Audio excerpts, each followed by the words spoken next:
вечер од Вашингтон, ова е гласот на Америка на македонски и ТВ журналот News Flash. Јас сум Јулија Велковска. Американскиот подпредседател Џо Бајден допатува во Босна и Херцеговина, неговата прва станица од тридневната турнеја низ Балканот. На господинот Бајден ќе му се приклучи Хавиер Солана, шефот за надворешна политика на Европската унија.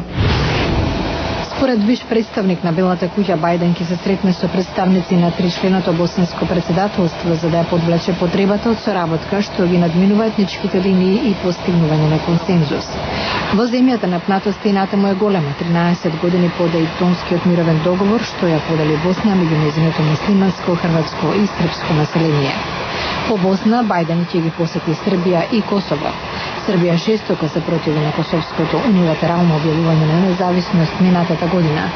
Представник на Белата куќа вели дека Бајден не очекува Србија да ја признае независноста на Косово, но и оти Балканот нема иднина без Србија да игра важна улога на него. Организација на босански срби, поранешни војници, повика на мирни демонстрации во вторник против посетата на Бајден и американската улога во Босна.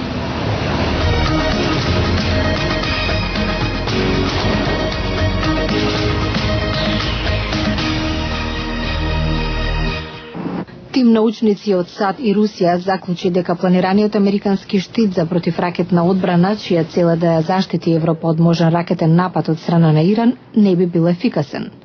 Заклучоците на тимот, составен од 6 истакнати стручњаци од обете земји, беа објавени денеска во извештај на Институтот Ист-Вест, независна истражувачка група. Во извештајот се наведува дека системот нема капацитет да пресретне ирански гранати и оти лесно може да биде измамен со трикови и други едноставни контрамерки. Денеска во Москва започнаа преговорите меѓу Русија и САД за постигнување нов договор за намалување на залихите на нуклеарно оружје. Дводневните разговори треба да го заменат договорот за стратешко намалување на вооружувањето од 1991 година, што истекува во декември. Со разговорите се очекува да се надминат разликите меѓу двете страни пред планираната посета на президентот Обама на Москва во јули. Генералниот секретар на Обединетите нации Бан Ки Мун ги поздрави руско-американските разговори. Американскиот председател Барак Обама се очекува денеска да представи нови национални стандарди за испуштањето на штетните издувни гасови од автомобилите. Експертите велат дека со стандардите за прв пат ќе се поврзе испуштањето на штетните гасови со километражата на возилото. Мерките ќе стапат на сила до 2011 и ќе важат за подоснежните модели на автомобили. До 2016 година се очекува со овој чекор да се намали испуштањето на штетните гасови во атмосферата за 30%. Производителите на автомобили ќе треба да го подигнат нивото на економичност во потрошувачката на горивото на 35 милји за галон или 14,88 км за 1 литар.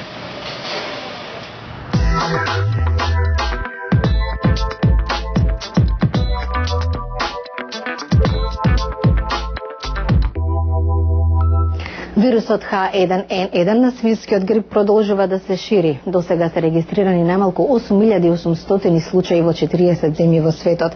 Само во САД од него почина 6 лица. За вирусот се расправаше на собрание на Светската здравствена организација во Женева, што е уште еден доказ дека кризата ни оддалеку не е мината. Мексико беше епицентарот на избивањето на болеста.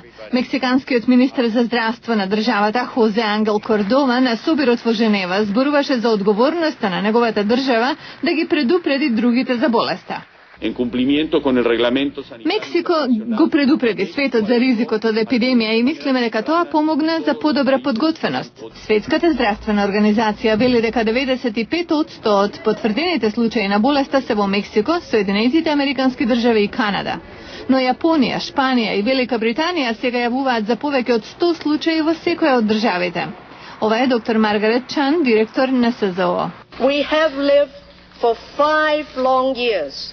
5 години живеевме со страф од епидемија на смртоносниот H5N1 вирус на птичи грип. Тоа го остави светот поподготвен, но и исплашен. Сезоната на грип настапува во јужната хемисфера. Доктор Чан предвидува епидемија во неколку држави во тој дел од светот. Заради способноста на вирусот да се шири од човек на човек, научниците интензивно работат на наоѓање вакцина. Секретарот за здравство на САД, Кетлин Сибелиус, вели дека оваа вакцина нема да го поремети производството на сезонската вакцина. Светската здравствена организација проценува дека може да се произведат околу 2 милиарди дози од оваа вакцина, што ќе бидат подготвени за 4 до 6 месеци. Научно-фантастичната ТВ серија Звездани патеки во 60-тите години стана толку популарна што некои културолози тврдат дека незините замисли за еднината всушност го инспирирале напредокот на современата наука. Сега американските киносали ги полни филмот со ист наслов. Your father was captain of the starship for 12 minutes. Во Звездените патеки од 60-тите, публиката го помни капетанот на Ентерпрайз Джеймс Кирк како харизматичен лик и храбар водач која штити Галактичката федерација од непријателите. Во новиот филм Кирк е само деструктивен младич, без вистинска насока во животот, чиј татко загинал бранејќи го од непријателски напад, бродот со кој командува. There are 4 of us and one of you. We'll get some more guys and then it'll be an even fight. Крис Пейн го игра капетанот Джеймс Кирк на млада возраст. He's got major issues with authority. Тој има голем проблем со авторитети. Филмот покажува како тој ќе го канализира својот огромен набој за да стане вистински капетан. Истото се однесува и на младиот Спок. Ликот, чиј еден родител е од планетата Земја, а другиот од планетата Вулкан, мака мачи да ја пронеде рамнотежата меѓу неговата човечка, емотивна природа од една страна и премногу логичната вулканска страна, пред да стане прв офицер на Ентерпрайз. Захари Квинто го толкува ликот на Спок во приложението. Тој наведува дека бил голем предизвик да го замени Леонард Нимој, кој пред 40 години му даде живот на ликот на Спок. He's the real deal, and I feel like Тој е вистински актер, привилегија што учев од него, не само за во филмот, туку и во мојот живот. Во филмот се и другите оригинални ликови од ТВ серијата. Неговиот успех лежи во балансот меѓу акционите сцени и односите меѓу ликовите. Истиот рецепт што ја направи серијата толку популарна.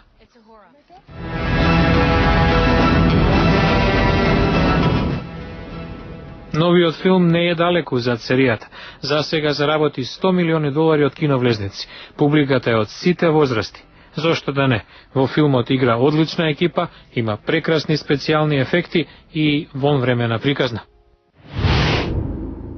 И тоа е се за ова издание. Ова беше гласот на Америка на македонски и ТВ журналот News Flash. Со вас беше Јулија Велковска. Ви благодарам на вниманието, пријатна вечер и до гледање до утре.